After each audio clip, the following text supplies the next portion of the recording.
kwenye koti ili kile cheti feki kipate kuhukumiwa kisheria na kipasuliwe kisheria, kisiwe kitafanya kazi. Mvutano wa umiliki wa ardhi unaodaiwa kuwa ya msikiti wa Kongo eneo la Diani katika kaunti ya Kwale umeendelea kuchukua mkondo wa kisheria, huku viongozi wa dini ya Kiislamu wakitaka hatua za haraka zichukuliwe kulinda eneo hilo. Wale ambao walikuwa wanasikia tetesi ya kwamba msikiti huu Kongo kuna mabwenyenye ambao wameweza kunyakua, nao waweze kuja kuona kwa macho yao ile sehemu ilivyo ya msikiti huu, vile vile na ile sehemu ambayo wale mabwenyenye wanaipigania kuweza kuichukua. Kwa hivyo ndio Waislamu wamekuja hapa kuweza kuwajulisha kwamba hili ndilo lile eneo ambalo lilikuwa mkisikia katika vyombo vya habari, vile vile mkiona katika marununu kwamba msikiti huu wa Kongo na eneo lake kuna mabwenyenye ambao wanaweza wako ndani kuchukua msikiti huu wa Kongo. Katika wito wao wameitaka tume ya maadili na kupambana na ufisadi EACC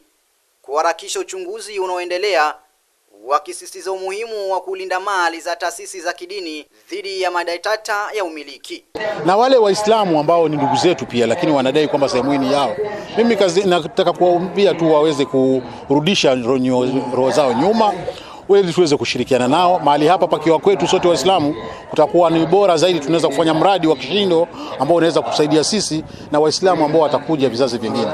Kwa hiyo hakuna haja ya mzozo. Hizi ardhi ni sehemu ambazo sisi tumezikuta na wallahi tutaziacha. Hali hii inajiri kufuatia uchunguzi unaoendeshwa kwa pamoja na EACC na idara ya upelelezi wa jinai DCI baada ya kubainika kuwepo kwa hatimiliki mbili zinazodai umiliki wa ardhi hiyo.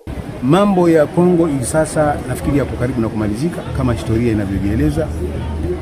Wale watu wa anti-corruption tulikuwa nao unyo na mpaka wameona kwamba ile title deed ya upande wa pili ni feki. Kwa hivyo kitu ambacho kwamba kimebakia ni kupelekwa mahakamani ile title deed, na wale waliohusika wote wachukuliwe hatua ya sheria kwa sababu ni watu wabaya. Hatma ya mzozo huu sasa inasubiri mwelekeo wa kisheria, huku jamii ikisubiri uamuzi utakobainisha umiliki halali wa eneo hilo. Nikiripotia runinga ya Al Hajar TV kutoka kaunti ya Mombasa, mimi ni Abdurrahman Toya.